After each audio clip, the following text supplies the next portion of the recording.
Hello, everybody. Welcome. My name is Professor Cihan Çobanoğlu. Welcome to Virscend University's Speaker Series. Today we have a distinguished guest, but before I introduce our guest, I would like to tell you a little bit about Virscend University. Virscend University is founded in 2016 and it is located in Irvine, California. We currently offer MBA degree and also a Bachelor of Science in Business Administration.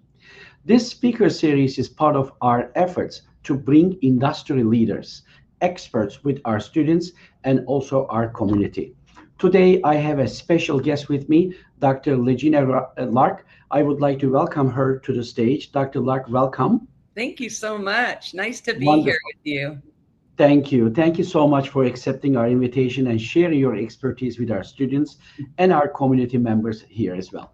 So Dr. Lark is going to introduce herself as part of her presentation. So I'm going to leave the floor to her. And then I would like to ask all of you who are watching online, please, as she presents her wonderful topic, write your questions. As the questions come, I'm going to bring them up. She prefers interactive, but if you want to wait until she's done, that's perfectly fine too. And then we'll do that. Dr. Lark, the floor is yours. Thank you. Wonderful. Thank you so much. It's good to be here. I am beaming in from Long Beach, California, and I met Dr. Jihan at a networking event a couple of months ago. It was an event for professionals and had to do with human resource professionals. And we just had a great conversation. I learned about Virscend, and I said, I wonder if your students would benefit from a talk on the neuroscience of brain clutter. And he says, yes. So here we are. I know it's not typically a topic that is presented in an MBA program. Certainly was not in my PhD program. And yet the rub of it is we have stuff coming into our lives all day, every day, from the moment we're born till well after we're gone. Because if nobody manages the flow of mail coming in after we're deceased, there's still going to be paper. So I'm here to talk about clutter, and clutter is broadly defined. I don't know if anybody on this call right now would identify as somebody with clutter. It can be benign. It could be something that doesn't bother you in the least, or it could be a type of clutter that you are so tired of not being able to find your keys or your notebook or the notes that you took in your last class, because maybe you use a lot of different platforms to take notes. So there's a science to clutter, and that's why I feel it's good to have this kind of conversation at the college and university level, because again, we live in a culture that we're going to just be chronically having stuff coming into our lives.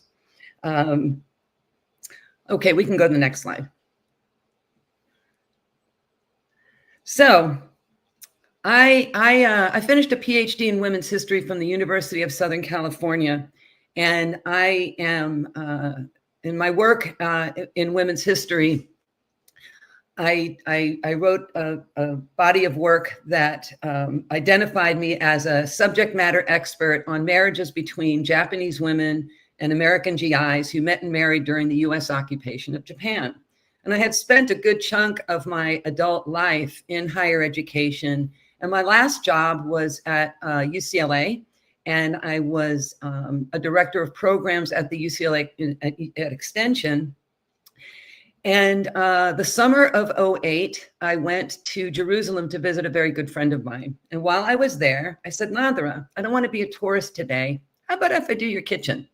And she's like, Habibi, what does that mean? And I said, Nadra, your girls are in their 30s. You got sippy cups in the cupboard. Just let me do what I do. So I decluttered and organized her kitchen because I'm wired this way. And in fact, in my family of origin, there are 6 of us. 4 of us are like me and 2 of us need us. So I'm hardwired in my brain to do things in an orderly and in a productive and a planned and sequential way. That's just what my brain is about. When I got back from my trip to Jerusalem, I learned that my unit at UCLA Extension was being dismantled and my position was effectively eliminated. And in 7 days, I didn't have a job. It was the summer of '08. The recession had just begun. That particular recession had just begun. And 2 months into my layoff, I told Ronnie, my roomie, I'm going to organize until something better comes along. And we looked up organizers in our zip code. And we found Catherine Macy, PhD in mechanical engineering, has been doing this organizing work for a couple of years. My roommate knew her, called her up, said, my roommate. We went over there for dinner. On the way to dinner, I looked down an alley and I said, Ronnie, if I'm going to have a business, it probably should start with the letter A. Someday we're going to get back to the yellow pages. I looked down an alley and I said, how about a clear path? Sounded good. Met Catherine. She ended up hiring me on 2 jobs to declutter and organize a couple of garages. Well, you could have knocked me over with a feather when I learned that this is work that people will pay you to do. So I was off and running. And on October 1st, I started my 18th year in business. A Clear Path is a big company that covers Los Angeles and Orange County. And we do the gratifying work of decluttering and organizing big and small spaces. But on this journey of having this business, a couple of things happened. And one comes from working with clients that had a type of clutter that I just was not familiar with. And one house I went into, there were paper piles everywhere. And it looked like every piece of paper that had entered her home. And she hired me to help her with her paper piles. And so one day we did the paper piles. We had a great appointment and she says, that was fun. Let's do it again. Can you come back next week? And I said, sure. And she goes, give me some homework. And I gave her some homework. I said, here, work on this pile. But when I went back the next week, I recognized not only was that pile not worked on, but there were more piles and that pile had actually gotten higher. And I was curious about that. You know, you don't label or judge that. You just go, wow, that is so interesting.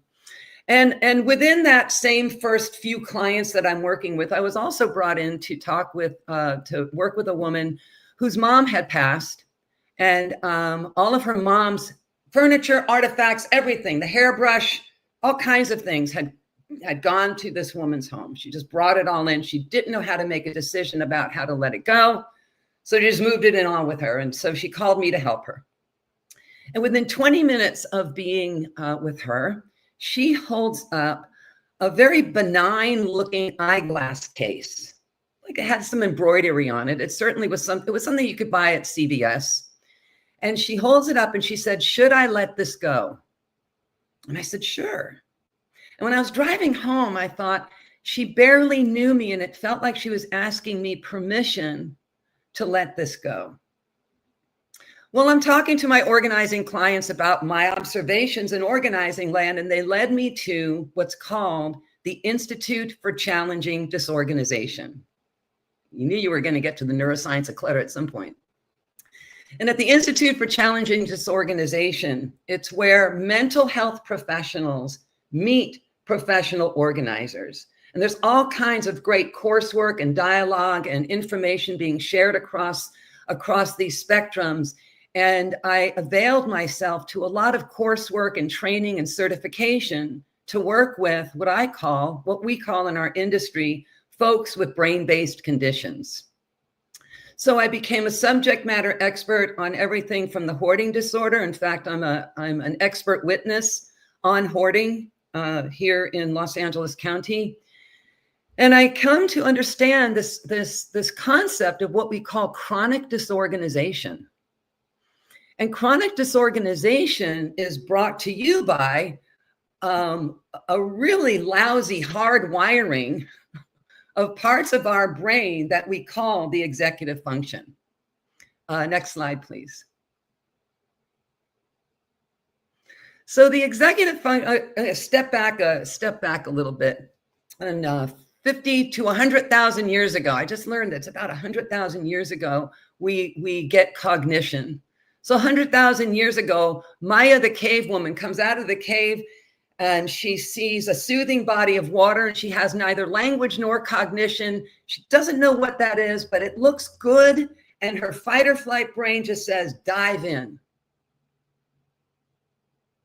Maya could come out of the cave and one day, and she doesn't see a soothing body of water. She sees a big beast with big tusks, and she has neither language or cognition, but that part of her brain, the amygdala, the lizard brain, is saying, leave, get the hell out. Maya flees. Well, that part of our brain is still alive and well, this anterior cingulate cortex. But the brain matter that we deal with today, what got you on this call on time today, right? A lot of variables, the time, the date, the subject matter is one thing. What does your calendar look like? Is this something that you could put into your calendar? Do you have all your distractions turned off so you can hear every single pearl that I'm going to drop? So there's a lot in our brains that got us to this call, and that's the executive functions, and it's the prefrontal cortex. It's the gray matter of our brain. And I would love the next slide, please. So the executive function part of our brain is really, really useful for doing things on task and on time. It allows us to solve problems. It allows us to look into the future. Folks who have an executive function that is firing on all pistons, they can feel time. They can look at their calendar and plan a vacation for July of next year because they're able to they have a really strong sense of their relationship with time. Our executive function gets us to hold, pardon me, useful information. We monitor and adjust our performance. We're able to dodge and be flexible. Our behaviors, we have impulse control. We can start and stay on tasks. When my executive functions are firing on all pistons, my to-do list becomes to done. And no matter who you are listening to this presentation, if you're a student, chances are you are also holding down a job where you're earning wages. If you're a faculty member or an administrator, certainly you also are responsible for all kinds of things at home that you're not being paid for that you have to keep track of. So our executive function is crucial both in the C-suite, in the executive level, and in the management of the household. The same brain skills that are needed to run an industry are the exact same brain skills needed to run a household. So our executive function allows us to be on task, on time, to do things in planned and prioritized and organized ways. We can also manage our relationship to our emotions. And our emotional regulation is significant when it comes to our executive functions, because chances are, if we have emotional regulation, we probably don't have a house filled of things that we love. We have stuff that we love. We have stuff that is useful. We have stuff that we can look at and go, I know I'm never going to use that again, so I'm going to go put it into the bag that holds all the donations that I send out all the time.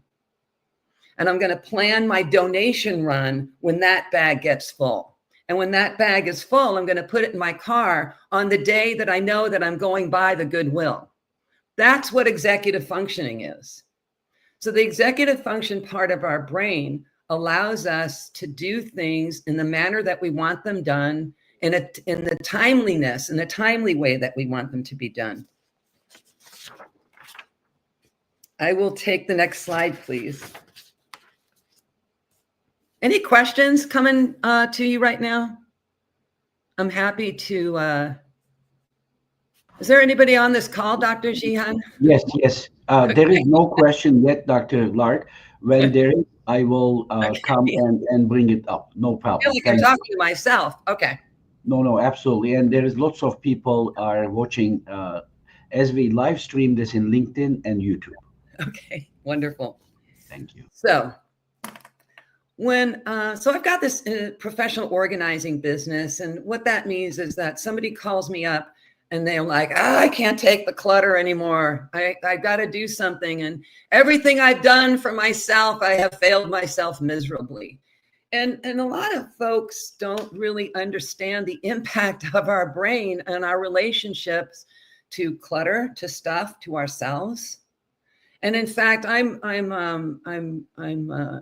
working on the second edition of one of my books. And the book is called Emotional Labor, Why a Woman's Work is Never Done and What to Do About It. And the second edition is going to have a lot more information about the executive function part of the brain.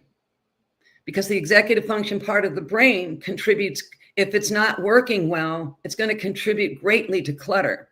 So when people call me with, I got to do something about this, I walk into homes and I see a lot of stuff around me, and I quickly assess a few things. One, this person has a lousy relationship with time.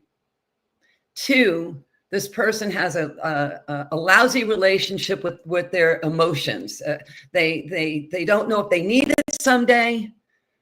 They feel like, oh, I can't do this. I'm so lazy. I don't believe in lazy. I always think there's a deeper underlying reason why we don't want to do stuff. It's not in my skill set. It's not, I don't know how long it's going to take me, so I'm not even going to try. If I let this go, what are people going to think of me? Who am I without this? So there's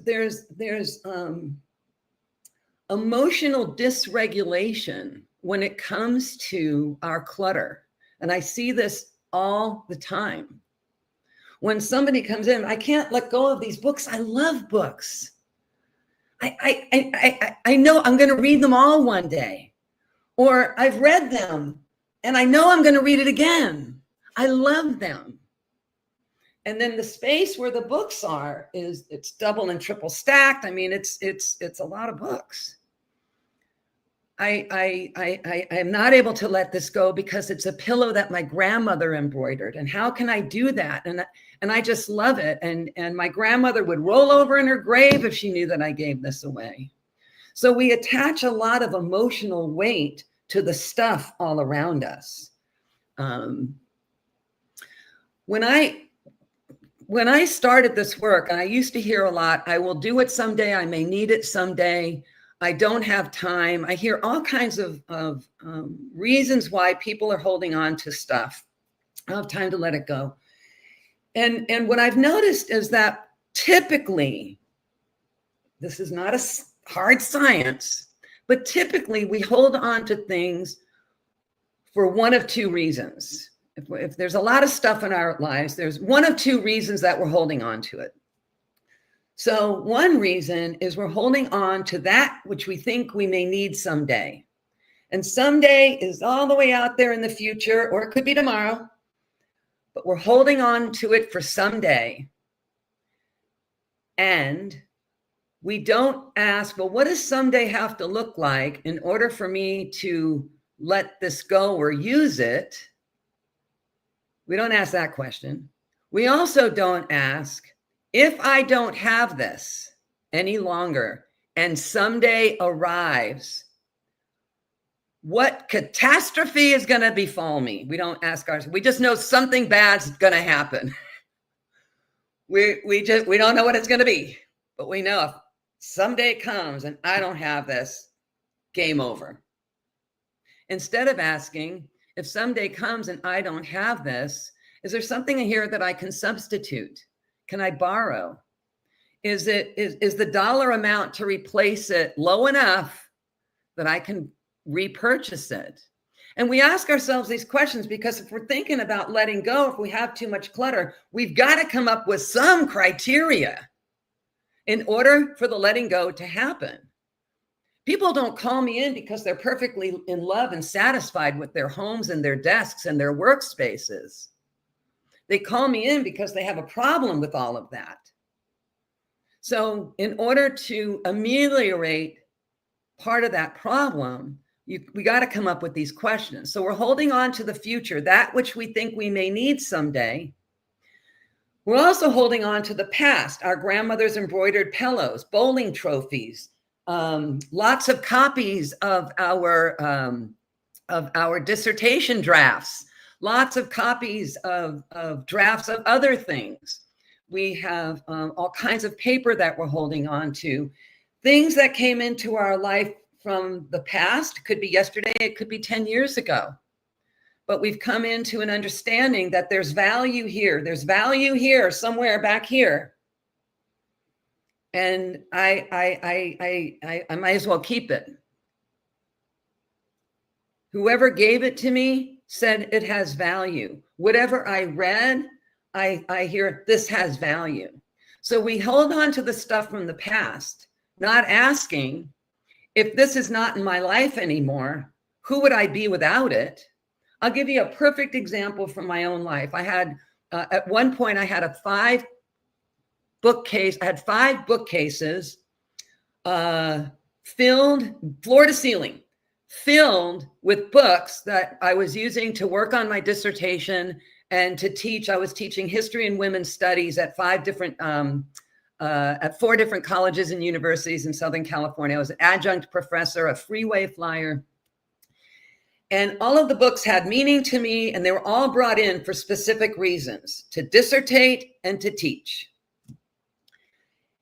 And there came a time, thankfully, when the dissertation had completed and I moved from being an adjunct professor to being an academic administrator. So essentially, the books had served their purpose and it was time for them to go. But no, here's what I loved about the books. When I was a graduate student and one of the students needed a book and they didn't want to go to interlibrary loan, they'd say, Regina, do you have it? And I go, yes, I do. It was in my book bag and on campus the next day. Or I love the fact that anybody who came home to my home office and they saw my magnificent library, they would walk in there and I just assumed, they said, wow, there's a smart person here. Did you read all of those? So I liked how the books made an identity for me. I love that. I also like being a resource to other students. Well, there came a time well past my finishing my graduate work and teaching, I was moving and I had to dismantle that home office. I was moving into a 1-bedroom, 1-bath apartment. And I wasn't doing this work quite yet, but I knew 2 things about me. One, I do not like being inconvenienced. So moving into a 1-bedroom, 1-bath apartment, taking 5 floor-to-ceiling bookcases over there with me, I would have been inconvenienced. I could tell you that right now. The other thing I know about myself is I will never pay for external storage. So what's a girl to do? And I remember standing in front of that bookcase, one of the bookcases, and I said, okay, Regina, you don't have these books anymore. Who are you? And I really had to come to Regina meeting. It's like, well, you're still smart. Well, no one's going to take your degrees away from you, nor all of those years of experience. But the thing that was catching me is I still loved being a resource. And so I vowed to learn another way to be a resource. And I put an ad on Craigslist and a smart young grad student came by. She paid me $100. I filled her car till the tires were flat. I could still hear the carriage leave the driveway of the car. And I waved this promising young scholar off with the best library, kept 5 books, still have them. But my single bookcase here now, the top shelf are books written by my friends, plus the 5 books that I kept from my original purge. Have I looked at any of them? No. The second shelf are books by other friends, and then some of my copies. And the third shelf is books that I have for my current work in revising my emotional labor book. All that to say is that change can happen. Yes, Dr. Jihan. We have 2 questions, Dr. Lark. That might be something that you will cover later, but one of our audience members said, how do we fix this? Got it. Okay, and then the next question, maybe you can combine them if you want. Here is the question. Can you talk about the heart's reaction to decluttering? How can we best navigate the real feelings of guilt? So those are the two questions that came. You asked me to bring them up, so I brought Thank them you. up. Perfect. Thank you. Those are great. Those are good because you're really thinking about yourselves and what you've tried in the past. Okay, we can go to another slide, please. So there's this emotional weight. We have negative scripts. We have unfinished goals. We have all of this stuff before us. Hang on, I'm okay, move on. You can go ahead. I want to get to some solutions. Okay. Strategies. All right. So on the surface, just for the visual, I want you to think, I want you to use these few examples to look. You want to look at your stuff differently. You want to be able to see what you have. So clear bins, open shelves, don't have deep drawers. You want it visible. You want it accessible. But I want to get on to the two. We can move on. So there are emotional and cognitive strategies to doing this differently. When you're looking around the space and all the stuff, develop a dialogue about what it is to you. What are these things?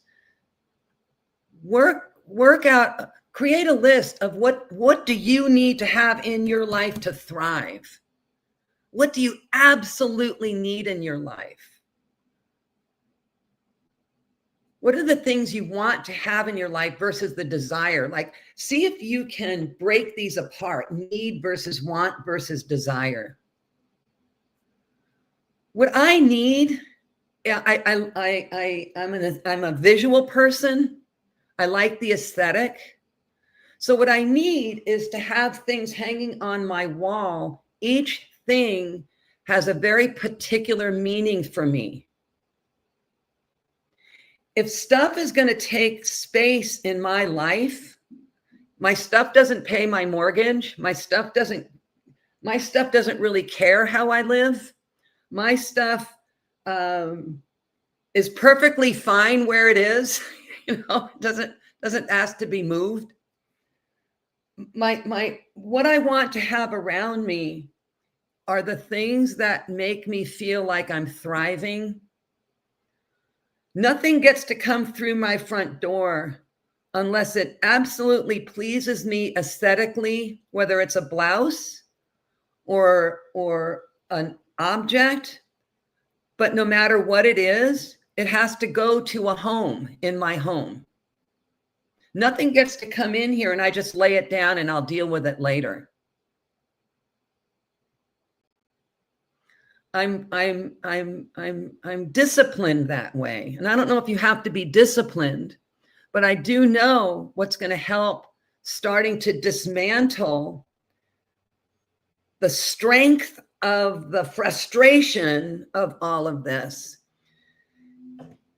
is to work on lessening its power on you, seeing that it doesn't care about you. I want you to care more about your stuff. I want you to care more about your space and how you want to live and less about what's going to happen to your stuff. People say, I want to wait until I give it to the right person. Make yourself the right person. Care less about who's going to get it and more about letting it go. Put yourself first.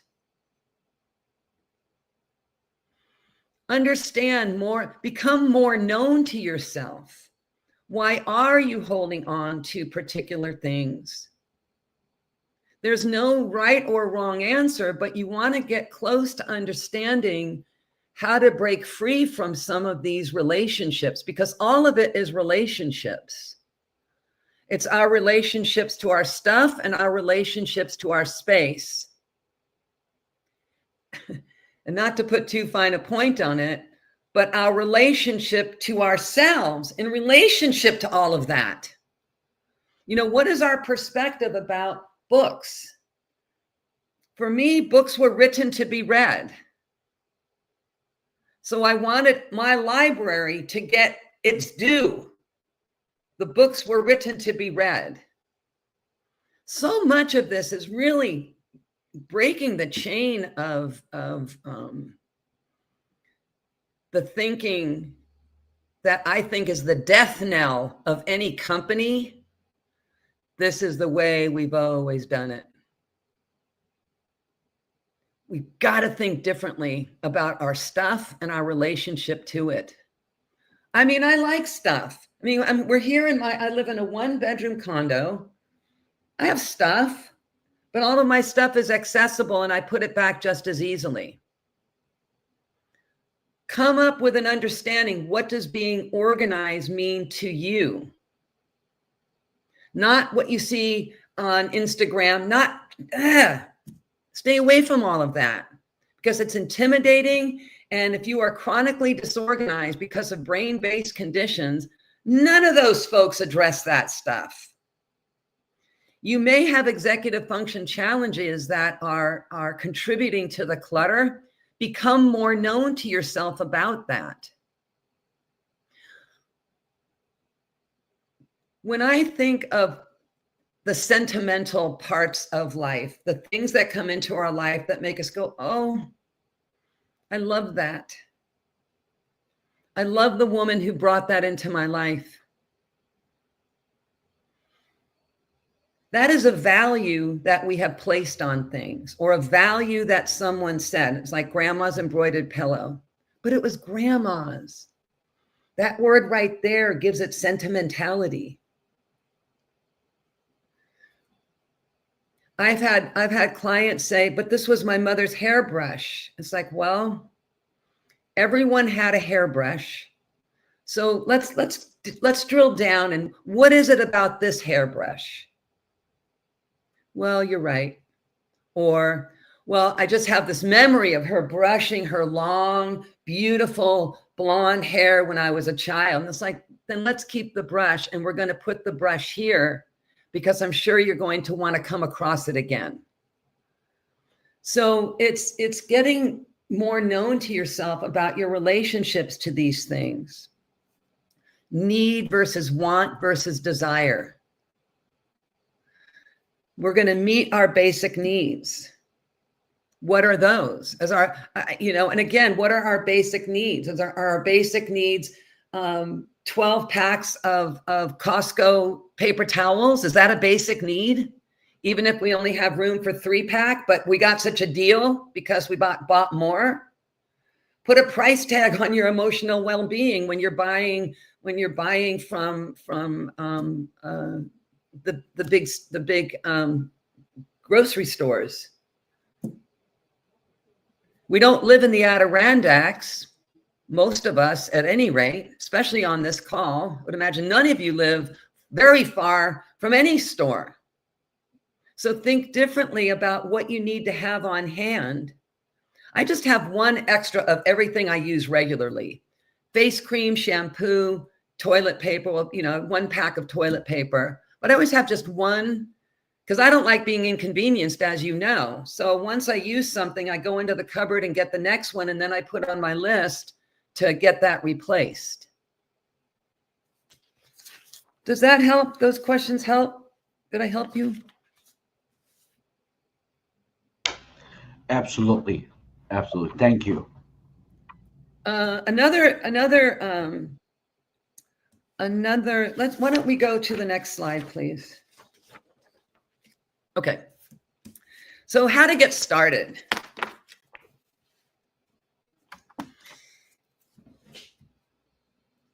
I believe that most people with a lot of clutter, they do have a lousy relationship with time. And a lot of that is not knowing there's several components to time. One is being able to see way out in the future. One is being able to notice the passage of time. One is being able to know how much time something's going to take me to wash the dishes in the sink. Folks with a lousy relationship with time typically don't know how long it's going to take them to wash dishes, or they've got to do laundry. Laundry is one word to describe 5 processes: sort, wash, dry, fold, put away. Each process has a time value. If you have a lousy relationship with time, chances are you've kept clothes in the dryer for a couple of days. So to get started on trying to fix this, on working toward a different way of having different relationship, a relationship with time, stuff, space, ourselves. So shifting our relationship with time can go like this. Write out on a piece of paper or whatever, Monday through Sunday, and write down in each day the things that you do pretty regularly: grocery shop, laundry, drive to and from the campus, whatever, stuff that you do pretty regularly. Go to the gym, play with your kids, just put it in the calendar, those things. And then make a column, and then without very much thought, write down how much time you think it's going to take you to do each thing. Don't think about it, just write down a number. Takes me 10 minutes to go to Vons, whatever it is. Grocery shopping, 45 minutes. Anything. Then time yourself. Start looking at the task, looking what you put, set the timer, and go to the grocery store. You're going to start developing a different relationship with time. You're going to see that you're way off the mark or you're right on the mark. You're going to see that you highballed or lowballed. I would pick to do this in a kind of a quick and dirty way. You don't have to go to the grocery store. Wait, stop. I just got ahead of myself. Okay, so start timing yourself. Look at the projects. Boom, put that over here. The other thing I want you to do is that's going to help. Trust me. The next thing I want you to do is to make a list of all the things you want to declutter. I don't care what it is. If you have 5 junk drawers, put junk drawer 1, 2, 3, 4, 5. The garage, under the bed, above the closet, all the areas that want to declutter. My briefcase, whatever it is, the trunk of my car. And then I want you to pick one thing, something easy and benign that you probably aren't going to have a whole lot of emotion around. And it could be quick. I always choose the junk drawer. So pick a junk drawer and write down next to junk drawer 1 how much time you think it's going to take to declutter the junk drawer. Give it 10 minutes. Give it 20 minutes. I don't care what you give it. Give it some time. Then you're going to put junk drawer declutter project on your calendar. See, we're going to keep increasing the likelihood of success here. So we put it on the calendar. And then on that day, it's going to be Friday morning at 9 a.m. On that day, you get in front of the junk drawer, and, just an aside, for every declutter project, you're going to need some supplies, like a bin to put clothes to go to the recycle place or to the Goodwill, a trash bag for, things that are ruined. So you're always going to have some organizing supplies, as I call it. So to do a junk drawer, here's what I think you need. I think you need a timer, 10 minutes. I think you need a bowl of warm, sudsy water. I'll tell you about that. I think you need an old sheet or towel. And you also need a recycle bin and a trash bin next to you.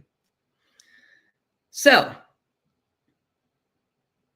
I'm going to give you some grace here. Before you set the timer, push everything away on the countertop above the drawer and lay down the old sheet or towel. On that old sheet or towel, put the bowl of warm, sudsy water. Put the trash and recycle bin next to you. Open the drawer and dump it out on the sheet or towel. Then set the timer. You've got 10 minutes. 10 minutes, you start sorting. You're going to come across keys and coins. Those are going to go into the warm, sudsy water. They're disgusting and sticky. Don't leave your workstation to try the keys. Just stick them in the water. You're going to come across all kinds of things. Bed Bath & Beyond coupons that were shoved in the back of the drawer. Nobody's using them anymore, although Bed Bath & Beyond is now taking coupons. I think in Nebraska. And I'm like, all of those clients said, see, I knew I shouldn't have thrown those away. Sort. The timer goes off. 10 minutes has passed. That is the best news of the day. You can't get any better information than that, because you have just learned that it's going to take you longer than 10 minutes to do the next junk drawer. You're going to be curious about why it took longer than you thought. And if you're able to block a little bit more time, finish the project. But what just happened is we created a series of SMART goals. So it was specific, the junk drawer, measurable, 10 minutes, attainable. I want to clear the junk drawer. I have 10 minutes. I even put it on the calendar. Result oriented. You became willing to let go of more stuff than you thought. Those Bed Bath & Beyond coupons, you're going to say they're never coming back to Irvine. And that you've created and you have committed time to the task. These are SMART goals, and you can do them in a very micro way, working on the junk drawer, or in a macro way, getting that garage cleared out, or in the digital way. Here are the components that you want to pay attention to. You need to give it a block of time. You're the one who's giving it the time.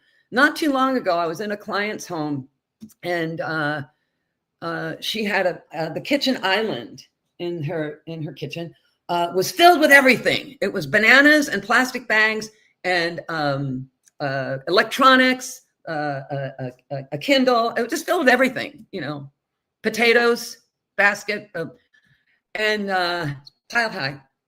And we were sitting in the dining area looking at the kitchen kitchen island. And I said, what do you see when you look at that? And she goes, I'm disgusted. What's wrong with me? Why can't I do that? And I said, well, what is it about it that you haven't tried it? And she said, I look at that and I think that's going to take forever. And I said, give it 15 minutes. You assign the time. It doesn't have a brain. You can't anthropomorphize the pile. It's as if the pile is telling you how long it's going to take. You tell the pile, it takes as long as I want to put into it. And lo and behold, it happened for her very, very quickly. We all are going to want to take some baby steps after this call, and I encourage you and applaud you. Think about SMART goals.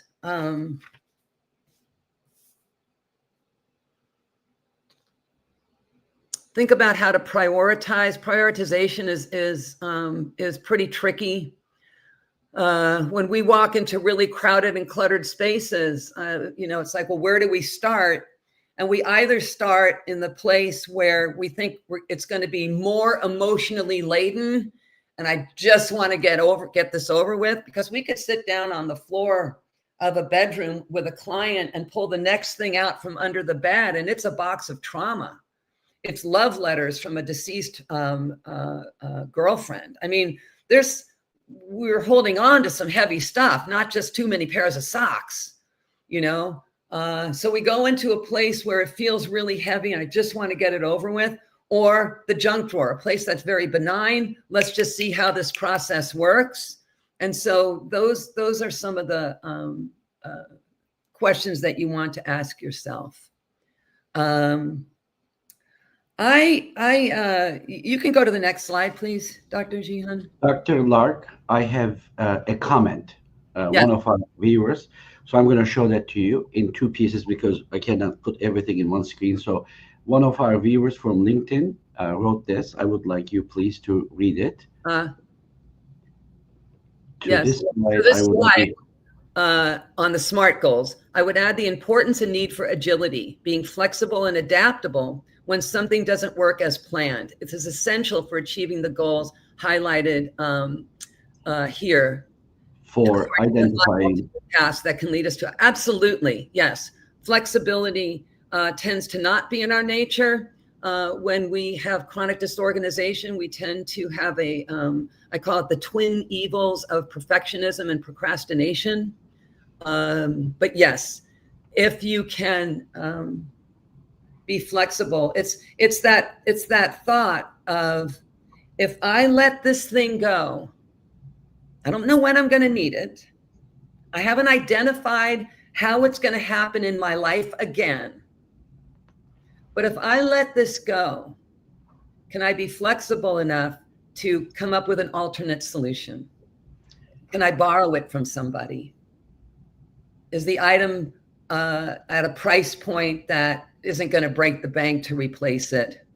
But it'll be nice to not have that as clutter for the next 5 years. So yeah, flexibility is important. So I have one more question. I would like to bring this up from YouTube. Step 1, understand root cause of the brain. Step 2, to be determined. Step 3, implement practical solutions. What's step 2 to bridge 1 to 2? Give me a moment.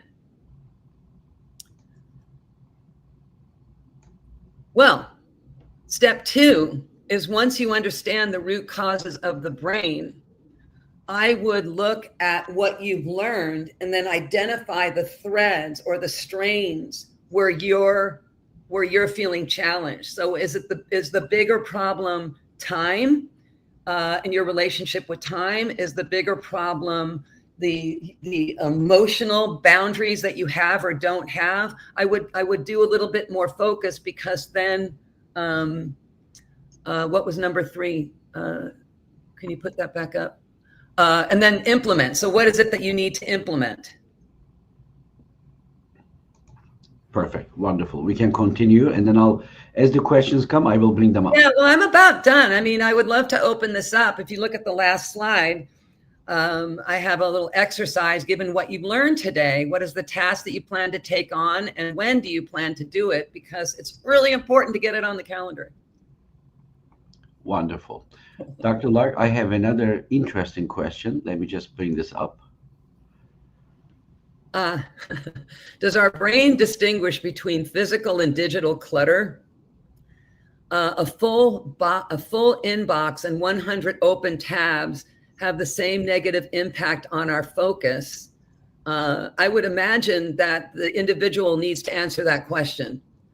I see a full inbox and 100 open tabs has a lot to do with probably a terrible relationship with time. It's managing the time to go through the emails, coming up with criteria. So yeah, I see that I don't know what you mean by our brain distinguish. I think whatever your form of clutter is, whether it be physical or digital or emotional, I see emotional clutter is folks that are really so empathetic and they do so much for other people. They just give of their heart, and they just don't have anything left for themselves. I don't know if that's emotional clutter, but clutter is it's how it makes you feel. It's how how you feel around your stuff. Your clutter can't make you feel anything, but it's your perspective of what's here. And how do I feel when I see this? How do I feel when I see a very full inbox or tabs open all over my desktop? I once walked into, this is this was really interesting for me. When I first started my company, I had I was a Groupon special. So I was doing my work. I was doing 2 hours of work for like $15. And I booked a lot of appointments, as you can imagine. And I thought it was great. I learned my chops. I learned how to sell up. It was not a moment was wasted. And I did a lot of them. And it was like going to school. And I got a Groupon call from this woman in Manhattan Beach. And I walked into her home. And my very first thought was, what did she bring me here for? I was just like, I couldn't figure it out. And she's talking, and we're looking at her home, and it was lovely, and it was beautifully appointed, not a speck of clutter or dust. And we get to the top of a staircase. The bedrooms were downstairs. We get to the staircase, and she pauses, and she takes a breath, and she puts her hand on the wall, and she goes, "Okay, welcome to my nightmare." And I'm like, all right, here we go. And she opened a door to what was like a guest room. And in the middle of the floor was what I would call a very benign pile of stuff. It was notebooks and binders. It was some books. It was some shoes. It was just a benign pile of stuff, mostly in the office supply, as I think about it. She was mortified because she didn't know what to do with everything. And rather than say, "Oh, come on, this isn't clutter," I said, all right, so this is what's bothering you. All right, well, let's sit down and get to work. Because her relationship to those items in space, that to her was physical clutter. It made her feel awful and ashamed. Wonderful. We have 2 more questions. Let's see, in the last 5 minutes that we have left, that we can fit this. I would like to bring this up. One of our viewers have asked. Great. For someone who feels completely paralyzed by their clutter, what is the single smallest, most effective first step to break that logjam? 2 things come to mind. 1, dial a friend. I don't know if you've had somebody come over to help you. I don't know if you've spoken with anybody about this. Most people I know who have clutter have friends with clutter. And I encourage coming clean with it. It's not who we are. It's how our brain is wired, and it's the stuff. It's just the stuff. It's not about who you are. The paralysis is real. So I would see who I can get to support me. I would also put on your calendar and just work on a junk drawer and just see what happens to you. Just work on one thing that, again, find the thing that you think may not hold a lot of emotional response. And that if you were to step aside, I don't know what works for you to step aside from the paralysis. That's not something I have experienced, and I'm not a clinician, so I don't know what strategies you've used, but whatever strategy to see if you can step aside from that. I don't know what other words to use. And step up to a junk drawer and even just pull it open and just see what you see. Just see what you see. You don't have to make any decision. And if you want, just close it really quick. And then see what it took to get you to that point. That's why I think a kind and loving and understanding friend, and then reciprocate, help them get out of their paralysis. There's a lot of reasons why we don't activate on our desire to declutter. Wonderful. In the last few more minutes left, Dr. Lark, here's the last question that one of Whoa. our... Got it. So what's the advice for handling clutter when you live with someone like our partner or family who has completely different mess threshold? Okay. I would work with a good a relationship coach or psychotherapist and come up with the plan for the common areas that need to stay clear. What are the common areas? Is it the bathroom, the living room, and the kitchen? You've got to have some common areas that are acceptable to the person with the different threshold. You've got to. That's what love is about. That's what relationships are about. This is what I'm saying, our relationship to our stuff and our space and ourselves and the people that we live with. We've got to come to that. And if we need a third party, take advantage of whatever help is available. But out of respect and out of love, you've got to come up with an agreement on the common areas that will stay clear. And then the ways in which those are going to be maintained by the person who is, there's got to be a plan for maintenance by the person who tends toward the clutter, not the person who is neater. Because they've been trying to neaten you up for a long, long time. And you've got to take responsibility for it. I draw a hard line on that. Wonderful. What a perfect timing. Dr. Lark, thank you so much for this insightful discussion with us.